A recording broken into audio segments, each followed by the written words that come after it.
Imagine you're at a big university. It's Friday night. What are the majority of kids doing? If you guessed partying or going out, you're probably correct. There was a study done at the University of Colorado, and the average number of times that students go out in the year is 62. But the crazy thing is less than half of them are of actual drinking age, but they still partake in drinking. Today, I'm going to tell you why it's not only safer, but also smarter to lower the drinking age to 18. I have done countless research, but in addition to that, my dad grew up in a time where the legal drinking age was 18, my mom grew up in the transition period, and I grew up during a time where the legal drinking age was 20. So on top of all that firsthand information, I also attended a big university, so I know the drinking culture, and I've done countless research.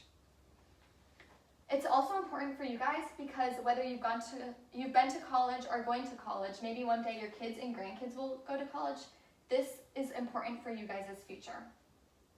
We're going to go over the positive impacts that will occur if the legal drinking age turns to 18, the long-term solutions, and we're going to visualize a future where the legal drinking age is 18. So, one of the biggest issues with the legal drinking age being 21 is this thing called binge drinking. The National Institute of Alcohol Abuse and Alcoholism defines binge drinking as the blood alcohol concentration as being 0.08% or more.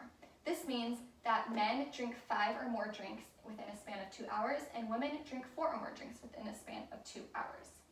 The National Survey of Drug Use and Health did a survey, and the results came back that 54.9% of college-age students from 18 to 22 reported drinking in the last month, and 36.9% reported binge drinking. 18 to 22 is the age range, and less than half of those people are of college age, but they're still partaking in drinking. The government agency, College Drinking and Prevention, explained that binge drinking is a big part of the alcohol culture in colleges. This also comes with a lot of negative impacts such as deaths, assaults, and lower academic performance. To be more specific, 1,519 people of college age die every year from unintentional alcohol injury. 696,000 report sexual assault with alcohol involved, and 696,000 report assault, 97,000 report sexual assault with alcohol involved. And these are just the reported numbers. Imagine all of those that are unreported. From the scientific article, The Legal Drinking Age, Science versus Ideology by Hansen, he explained that single vehicle crashes increased when the drinking age was raised from 18 to 21, and additionally, those of underage started asking of age people to drink more and more and more. So, should we change the drinking age to 25, where it's not involved in college culture at all?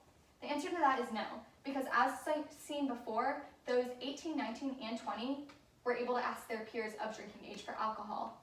So the same thing will happen even if we bring the drinking age number to 25, and that doesn't solve any problems. So, you may be wondering, why do people binge drink, and how is lowering the age going to help with binge drinking? Think about this. You're sitting at a table and your mom brings you 3 plates. 2 uncovered, 1 covered. She doesn't say anything and just leaves, so you don't think much of it and get back to what you're doing. Now think of a second situation. Your mom brings 3 plates to a table, 2 uncovered, 1 covered. But this time she looks you in the eye and says, "Don't touch that plate, don't lift up the cover, I don't want you to see what's in it." This time, all you can think about when your mom walks away is, what's in that plate? Why can't I see? You're stuck on this idea of what you're not supposed to do. That's an example of reverse psychology. Business Insider explained how we as humans hate being told what to do. Therefore, they coined this term called psychological reactant, and that is our body's defense mechanism against when we feel like our freedom to do something is being taken away. Additionally, Business Insider coined 2 other terms, rebound and curiosity. The best example of rebound was done by Daniel Wagner. There's 2 groups of people, and they were both told to think out loud and ring a bell when they thought of a white bear. Except one group was told, do not think of a white bear, while the other group was told, think of a white bear.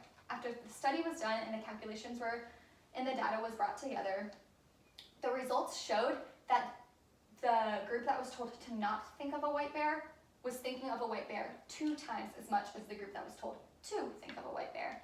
And this is another example of reverse psychology and how we want to do what we are told not to do because we can't stop thinking about it. Additionally, curiosity is just the pure fact that we want to know things that maybe we're not supposed to know or that intrigue us and we aren't supposed to fully know. Alrighty, so back to that article by Hansen, he discovered that when the drinking age went from 18 to 21, reactant motivation kicked in and people started drinking purely because they were told not to drink. They were drinking out of spite.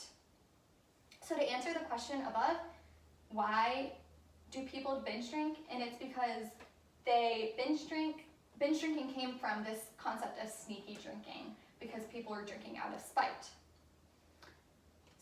So instead of spending money on policies that enforce legal drinking age to be 21, we should be spending money on education and how to educate our youth on responsible drinking and smart drinking and teaching people what alcohol is.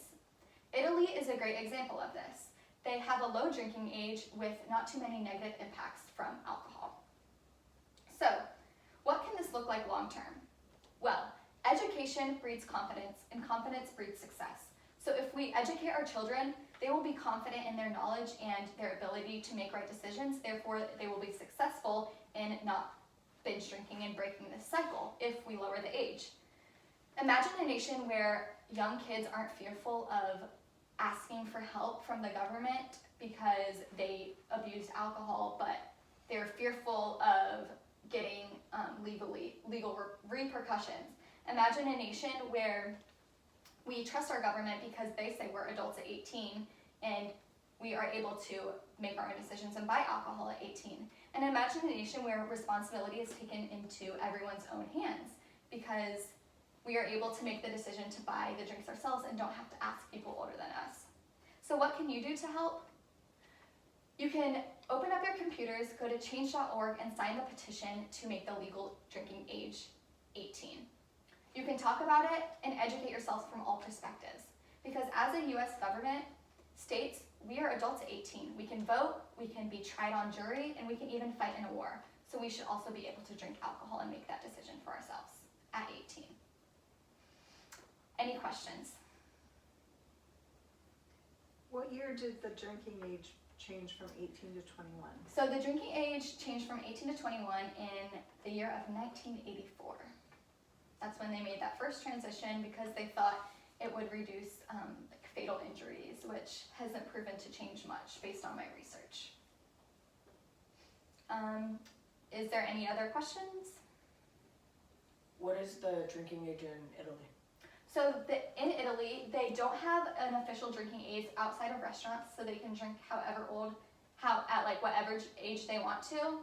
But in restaurants, you have to be at least 16 for them to serve you alcohol. So outside of restaurants, there's no specific age limit on when you can drink in Italy, but in restaurants, they have that rule of 16 years old. Is there any more questions? What was the website called where I could find a petition? So it's change.org, and that's right here. So you can go to change.org, sign the petition, educate yourselves, and just communicate your thoughts to people because they might have differing opinions and you might learn from them. Anything else? No? Okay.